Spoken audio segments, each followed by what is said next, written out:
Chapter second है हमारा हमारी पृथ्वी के अंदर। बहुत ही छोटा चैप्टर है, 2-3 चीजें बस और काफी इंपॉर्टेंट है। तो हमारी पृथ्वी के अंदर मतलब इनसाइड अवर अर्थ, अर्थ के अंदर क्या है वो इसमें इस चैप्टर में बताया गया है कि जो पृथ्वी के अंदर कौन कौन सी लेयर्स होती है, ये इस चैप्टर में आपको बताया गया है। तो चलिए बात करते हैं पृथ्वी क्या है। पृथ्वी ग्रह है, सबको पता है, गतिशील ग्रह है, आंतरिक ग्रह। इसके अंदर और बाहर निरंतर परिवर्तन होते हैं, कुछ बाहर चेंज होते हैं, कुछ अंदर चेंज होते हैं। और पृथ्वी की बात करें तो जैसे एक ऑनियन होती है ना, प्याज होती है, उसकी तरह पृथ्वी भी एक के ऊपर एक संकेंद्रित परतों से बनी है। क्या है, परतें, काफी सारी लेयर्स है। ठीक है, तो उन्हीं लेयर्स की हम बात करेंगे। 3 लेयर्स ऑफ अर्थ, अर्थ की 3 लेयर्स की यहाँ बात की गई है। 3 लेयर होती है, 3 परत होती है किसकी, अर्थ की। तो ये इस तरह से मैंने गोल जैसी पृथ्वी होती है तो उसका एक छोटा सा पार्ट निकाल के इस तरह एनसीईआरटी में बताया गया है। जो फर्स्ट है आपकी भाई, ठीक है, ये क्या आपका ठोस धरातल है।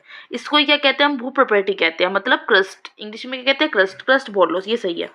ठीक है, और ये क्या है, इसे नाम दिया गया है सीआर। क्यों, क्योंकि यहाँ पे सिलिका प्लस एल्यूमिना की बनी हुई है। जो आपकी सबसे ऊपर की लेयर है जिसे क्रस्ट कहते हैं, सीआर, तो वो आपकी सिलिका और एल्यूमिना की बनी हुई है। और ये क्या है, इसकी जो है चौड़ाई या लंबाई की बात करें तो ये 35 किलोमीटर तक है। 35 किलोमीटर मतलब कह सकते हैं गहराई में, लंबाई की बात कर सकते हैं। ठीक है, कितनी गहराई में ऊपर से। सेकंड जो लेयर आ जाती है वो है आपकी मेंटल, जिसको मेंटर कहते हैं इंग्लिश में, हिंदी में कहते हैं इसको प्रवार। ठीक है, जैसे इंग्लिश में कहते हैं इसको क्रस्ट और हिंदी में भूप्रटी या ठोस धरातल। तो सेकंड लेयर आपकी कौन सी आ जाती है, मेंटर, मतलब हिंदी में प्रवार, इसको कहते हैं सीमा। क्यों, क्योंकि ये जो बनी है वो सिलिका प्लस मैग्नीशियम से। यहाँ पे ए आता, समझ जाओ, एल मतलब एल्यूमिनियम, ये एल्यूमिनियम का सिंबल होता है। एम में क्या हो जाएगा, वैसे तो एमजी होता है मैग्नीशियम का, लेकिन एम से समझ जाना, ये मैग्नीशियम है, सिलिका प्लस मैग्नीशियम। क्यों, ये 2900 किलोमीटर गहराई में है। थर्ड जो लेयर आ जाती है वो है आपकी क्रॉड। ठीक है, जिसको इंग्लिश में क्या कहते हैं, कोर कहते हैं। और जो ये है इसमें आपका जाता है निफा। निफा मतलब निकिल और आयरन, ठीक है, लोहा।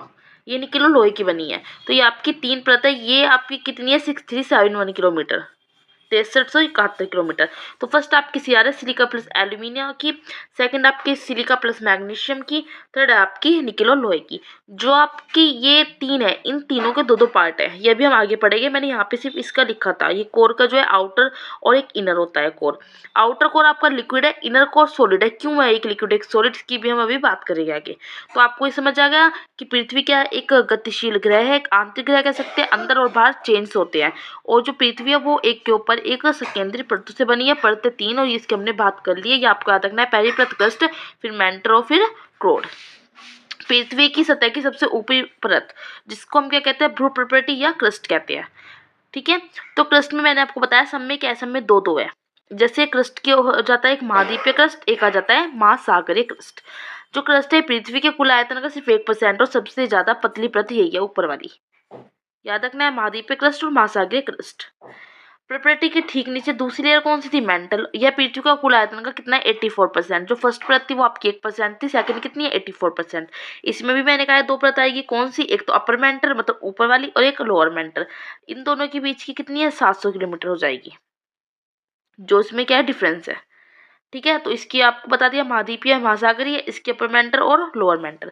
थर्ड आपकी लेयर कौन सी थी, पृथ्वी की सबसे आंतरिक जो अंदर की परत कही जाती है वो कौन सी है, क्रोड है, कोर। इसकी त्रिज्या कितनी है, लगभग 3500 किलोमीटर है। निकिल और लोहे की बनी है, जैसे मैंने बताया था, निफा से याद रखना है। और इसमें मैंने बताया था 2 आ जाएगी, एक तो आउटर कोर एक इनर कोर। पृथ्वी के कुल आयतन का कितना है, 14% है। पहली वाली 1% थी, फिर 84%, फिर आपकी 14% है। देखिए, जब हम पृथ्वी की सतह से कोर की तरफ जाते हैं, कोर की तरफ मतलब सबसे अंदर की तरफ जाते हैं, तो क्या होता है, घनत्व, डेंसिटी जो है, तापमान, टेम्परेचर और प्रेशर, इन तीनों में क्या होता है, इन तीनों में ये तीनों इंक्रीज होते हैं, इन तीनों में वृद्धि होती है। ठीक है, क्योंकि हम अंदर की तरफ जा रहे हैं। और पृथ्वी का जो चुंबक तव है ना, जो पृथ्वी का चुंबक तव है वो आउटर कोर से प्राप्त होता है, आउटर कोर से मतलब आंतरिक सतह से ही। अब इनर कोर में क्या होता है, इनर कोर में जो है मैंने बताया आपको, निकिल और आयरन से बनी है। तो निकिल और लोहा जो है ठोस अवस्था में पाए जाते हैं, किसमें, इनर कोर में। जैसे मैंने आपको बताया था इनर में सॉलिड है, तो ये ठोस अवस्था में पाए जाते हैं। क्यों, क्योंकि जैसे जैसे क्रस्ट से मतलब क्रस्ट ऊपर वाली सतह से कोर की तरफ बढ़ते हैं ना, गहराई में जाते हैं, तो दाब क्या होता है, दाब इंक्रीज होता है, दाब बढ़ता है। जब दाब बढ़ेगा तो जाहिर सी बात है चट्टानें गलनांक को प्राप्त नहीं करेगी, पिघलेगी नहीं, तो क्या होगा, लिक्विड अवस्था में नहीं आती। इसलिए जो है ये इनर कोर क्या होता है, वो लिक्विड स्टेट में नहीं सॉलिड स्टेट में होता है। जो आउटर कोर है वहाँ पे क्या होता है, दाब इतना हाई नहीं होता, चट्टानें गलनांक को प्राप्त कर जाती है, इसलिए वो क्या होता है, वो आपका लिक्विड स्टेट में होता है। आई इतनी बात समझ। आगे की बात करते हैं। नोट लिखा है जो एनसीईआरटी में दिया था कि विश्व की सबसे गहरी खान दक्षिण अफ्रीका में स्थित है, इसकी गहराई 4 किलोमीटर है। पृथ्वी के केंद्र तक पहुंचने के समुद्र की सतह पर 6000 किलोमीटर गहराई तक खोदना होगा, जो इम्पॉसिबल है वैसे भी। अब ये जो आपकी शैल के बारे में मैंने यहीं लिख दिया था, थोड़ी सी जगह थी, ठीक है। ये शैल है, इग्नियस शैल, सेडिमेंट्री शैल और मेटामॉर्फिक जो शैल है। इग्नियस जो इसका लैटिन वर्ड है इग्निस, इसका मतलब होता है अग्नि, सेडिमेंटम का स्थिर और मेटामॉर्फोस का रूप परिवर्तन। आगे जीवाश्म की हम चर्चा करेंगे। शैलों की परत में दबे मृत पौधों और जंतुओं के अवशेषों को जीवाश्म कहते हैं। जीवाश्म का पता चल गया, लेकिन शैल क्या होती है? ये शैल मतलब रॉक्स, ठीक है। चलिए देखते हैं ये रॉक्स होती क्या है। शैल की बात करें तो 3 टाइप की होती है। कौन सी होती है? आग्नेय शैल, अवसादी और अकायंत्रित। हिंदी में तो पता है, लेकिन इंग्लिश में आपको उसके नाम याद करने पड़ेंगे। यूपीएससी पूछ सकती है, यहाँ से क्वेश्चन पूछा भी है शायद। आग्नेय शैल मतलब इग्नियस और अवसादी मतलब सेडिमेंट्री और अकायंत्रित मतलब मेटामॉर्फिक। आग्नेय शैल को जो है प्राथमिक शैल भी कहते हैं। ये क्या होता है? इसमें द्रवित मैग्मा मतलब जो लावा होता है वो ठंडा होकर जब ठोस हो जाता है तो उसे कहते हैं आग्नेय शैल है। फॉर एग्जाम्पल इसकी बात करूँ, आग्नेय शैल में कौन कौन से आते हैं? तो बेसाल्ट, ग्रेनाइट और ग्रेपो, ठीक है।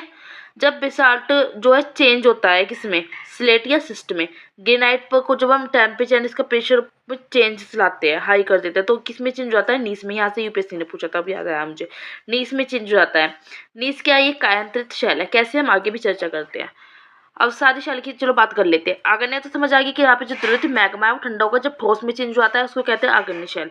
अब सादी शैल में क्या होता है कि जब ये जो आग्नेय शैल है ये टूट टूट कर ये टकराती है एक दूसरे से और टूट कर छोटे छोटे पार्ट में डिवाइड हो जाती है, छोटे छोटे कणों में।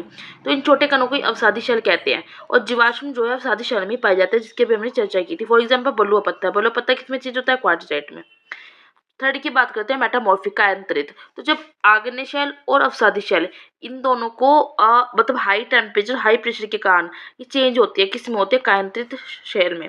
जैसे चूने पत्थर को जब हम हाई टेम्परेचर हाई प्रेशर देते हैं संगमरमर में चेंज हो जाती है। यही मैंने कहा है कि बलुआ पत्थर चेंज होता है क्वार्टजाइट में और ग्रेनाइट चेंज होता है हाई टेम्परेचर हाई प्रेशर में। जब हम चेंज करते हैं मतलब टेम्परेचर प्रेशर में, तो नीस में, और नीस क्या एक कायांतरित शैल है। और ग्रेबो चेंज होता है सल्फेटाइन में और बेसाल्ट सिलेटियस सिस्ट में। तो आई होप आपको ये तीनों जो है शेल समझ आई होगी, आग्नेय, अवसादी और कायांतरित। आग्नेय जो है द्रवित मैग्मा ठंडा होता है। इसमें ही क्या होता है, जो अवसादी आग्नेय शैल टूटकर छोटे कणों में होती है और ये आग्नेय अवसादी शैलों में चेंज से बनती है। अब बात करती है शैल हमने पढ़ी, लेकिन शैल की एक प्रॉपर डेफिनेशन होनी चाहिए।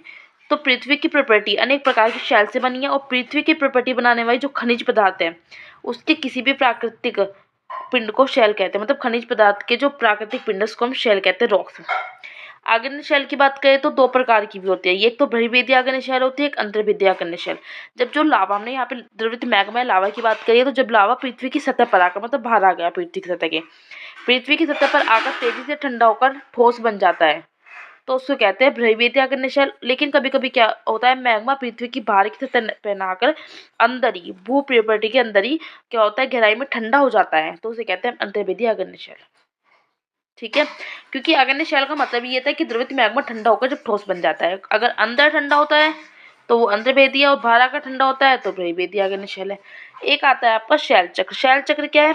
एक शैल से मतलब आग्नेय शैल से अवसादी बन गई, अवसादी से कायांतरित बन गई, कायांतरित से अवसादी बन गई, इस तरह, ठीक है। तो एक शैल से दूसरी शैल में परिवर्तन होने की प्रक्रिया को शैल चक्र कहते हैं। जैसे द्रवित मैग्मा है हमारे पास, जब वो ठंडा होता है तो क्या बन जाता है? आग्नेय शैल बन गई। आग्नेय शैल छोटे छोटे टुकड़ों में टूटा, अवसादी शैल बन गई। अवसादी शैल आग्नेय शैल दोनों मिली, हाई टेम्परेचर हाई प्रेशर हुआ, इनमें चेंज हुआ तो कायांतरित शैल बन गई। अब कायांतरित शैल को फिर से हमने हाई टेम्परेचर प्रेशर दिया तो द्रवित मैग्मा बन गई। तो ये आपका क्या है? शैल चक्र तो घूमता रहता है। खनिज से बने होते हैं ये शैल चक्र। शैल बने होते हैं जो खनिज से, खनिज प्राकृतिक रूप से पाए जाने वाले क्या है? पदार्थ। तो बस इस चैप्टर में इतना ही बताया गया है। मेन क्या है कि आपको शैल पता चल गई, आपको पता चल गया यहाँ पृथ्वी की सतह 3 लेयर है, कौन कौन सी है। स्टार्टिंग से दिखा रही हूँ, वीडियो को पॉज करना है और अपने नोट्स बना लेने हैं।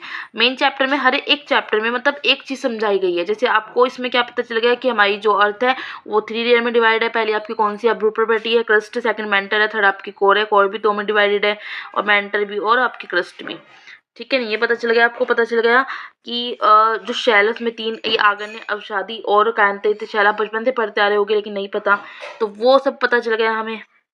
तो हर एक चैप्टर के अंदर छोटी-छोटी चीज़, बेसिक सी चीज़ बताई गई है। ये जब आप स्टैंडर्ड बुक पढ़ते हो ना, सीधा नाम लिखा होता है अगरनी शैली ये होती है, वो होती है, लेकिन हमें पता ही नहीं होता अगरनी शैली होती क्या है, इसलिए एनसीईआरटी पढ़नी ज़रूरी होती है।